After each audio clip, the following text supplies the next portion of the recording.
Hey guys, what is up? My name's Nate. I'm back with you this week for another video. This time talking about something I think we could all use a little bit of help on, and that's how to handle a breakup. These tips aren't generally specific towards whether or not you're the breakupper or the breakupee, but just in general on just getting out of a relationship.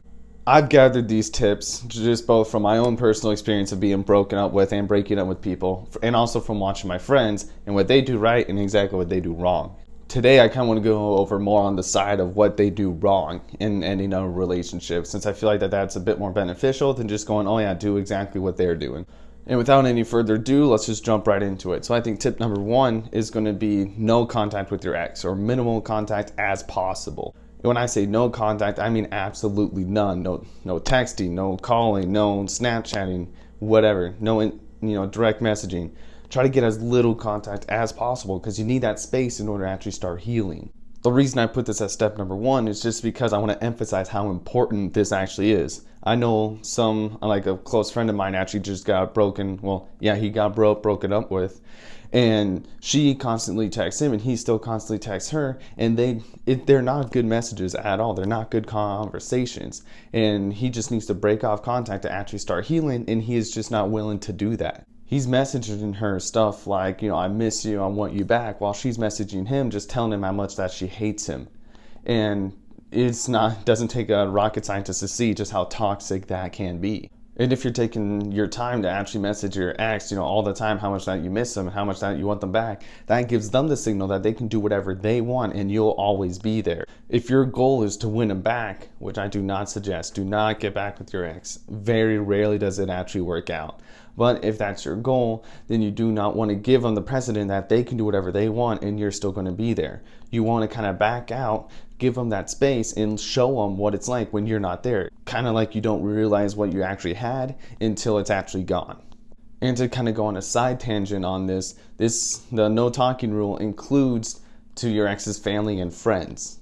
Now, I'm not talking about mutual friends that you both had before you got into the relationship. I'm talking about like friends that maybe your ex had before you even started dating, and obviously their family. You do not contact them after the breakup because most of the time they're going to end up yelling at you, and also they're supposed, like, the ex needs that support group behind her just as much as you need your support group behind you. Which kind of leads me into kind of tip number two, is that you do need that support group. This is the time now to really hang out with your family and friends and build up those close friendships after you just lost a very important relationship to you. Especially the relationship that you just got out of. If it was a very big one, lasted for a long time, you're going to feel this giant hole within you. And you're going to need other relationships to fill that in. And I don't mean romantic ones. I'm talking about, best friends, family, those kind of relationships. Those are not to be understated in these times where you need that emotional support. Especially just like as soon as the breakup happens, it is best to go out, just have a guy's day, a girl's day, just whatever you need. I remember when one of my best friends, he just got broken up with. I already had plans throughout the rest of the day, work, but when he came in and he said, I just got broken up with, and he just started, you could see that he was crushed. I went ahead and called into work. I took a personal day so that me and my other buddy, we could go out and have a guy's day, because that's what he really needed to get his mind off of it and try to, move on. Plus, you do need that distraction so you don't, come try to crawl back to your ex. Don't try to message them or anything. It's good to have people around to keep you distracted, even if it's just for a little bit of time. You need to learn how to start enjoying yourself again. And it's great to have that, group that you hang out with to help you in this trying time. But at one point or another, you are going to be alone, in a room about to fall asleep. Somewhere there, you are going to be alone with yourself and your thoughts. And this is actually a very important time to help get a step forward and try to move on. And this kind of leads into step number three, which is you need to focus on yourself. Such as when you're lying there, you're feeling all these emotions coming across you. Don't hold on to a particular one. Just let them all flow through. You need to feel all of it. And this is the time to really reflect back on that relationship and figure out, what was right, what was wrong, and what you need, what, you could do better in the future, and what you think you did right. And I know that this may sound a bit cheesy, but what I've actually done in the past is create a pro and con list. And I think this especially helps if you're the breakup-er, the one who broke up with your ex, because it helps you realize why you actually broke off the relationship. And if you're the breakup-e, this can actually help you too, because it can make you realize that it wasn't the perfect relationship or as perfect as you thought it would be. No relationship is perfect. Every relationship has its up and downs, its good points and bad points. And if you realize that there's bad points just as many as there are good points, it's going to be easier for you to realize that you can move on from it and that there are better things in the future yet to come. I also think that this is the part in the actual cycle of the whole breakup where you actually accept the fact that you are now single, that you're not in a relationship, which is actually a huge step. Once you actually accept the fact that you are single, it is just a lot easier to let the emotions roll through you and realize that it is a natural process of this kind of situation. And to kind of just jump straight into tip number 4 is that go ahead and try something new. You're going to have a lot more free time now.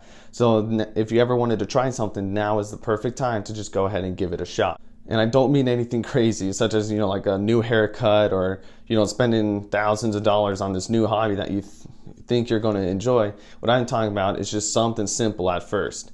Like for me, when I got broken up with about now 2 years ago, I went out and bought that bass, and it only cost a couple $100s.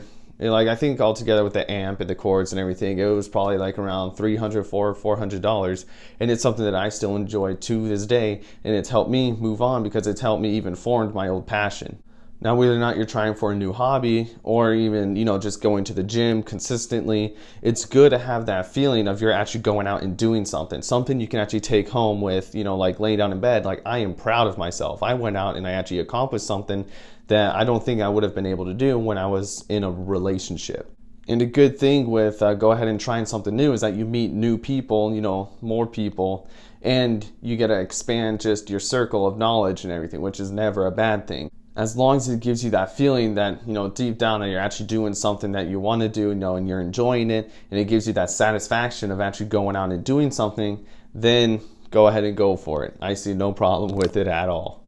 And I think if you keep all these tips in mind as you're going forward, like the days, weeks, months, maybe even years after the relationship, it kind of leads itself into tip number 5, which is actually be the one that got away. Because how good would it feel if you knew that, your ex from a past relationship a couple years ago would see you today and be like, man, how badly I wish I would have hung on to this person. If I knew that they would turn into who they are today, I would not have let them go. So I think just take the time right now to just go ahead and really think and reflect on what the phrase "be the one that got away" really means to you. Like, what do you see in someone who you would think would be the one who got away? For me, this is someone, who's successful economically, is able to live the life economically that they do want to live, and also someone who's fit, who treats their body right, eats the right things, and also someone who, is very sociable, gets along with a lot of people. Like, if I saw any one of my exes really turn into one of those kinds of people, I'd be like, man, I kind of wish that I could get to know him now and give a reshot at that relationship. Fortunately, I don't think any one of my exes have really gone down that path that I'm kind of looking for, which is kind of a good thing. But it's helpful to realize, what you think you want out from other people. So then it also kind of reflects back on you, and you think, wow, that must be really something I must really appreciate about other people. So therefore, I want to appreciate it about myself. So then kind of thinking about the way that, be the one that got away, that got me to start actually working out consistently for the first time in my life, start actually eating better, and actually get me on that path out of the way, out of Walmart and onto, college to be a pilot where I am right now. And I used to be a heavy introvert. Like, I didn't want to go anywhere, but then I kind of forced myself to start getting out of my comfort zone, start going out and meeting new people. And that's really helped me come out of my shell and become the person who I am very proud of who I am today. And I'm not going to lie, a huge motivator during the part of all this movement and change was the fact that I was kind of thinking every once in a while that, oh, what if one of my exes could see me now? Would they be, jealous of who I am now? Or would they be like, oh, thank God I dodged that bullet? And that's kind of helped me actually with my decision making and everything, just to give me that final little push to get my life going in the right direction. So those are my kind of 5 tips to help get you through a breakup. You can either let this portion of your life define who you are for the rest of your life, or you can use this to motivate you to those new levels that you never thought you'd be able to hit before. If you thought any of these tips were helpful in any way, shape, or form, go ahead and give this video a thumbs up. And if you like the content I've been putting out lately, go ahead and subscribe to this channel. And as always, you just got your weekly dose of ginger, and I'll see you guys next time.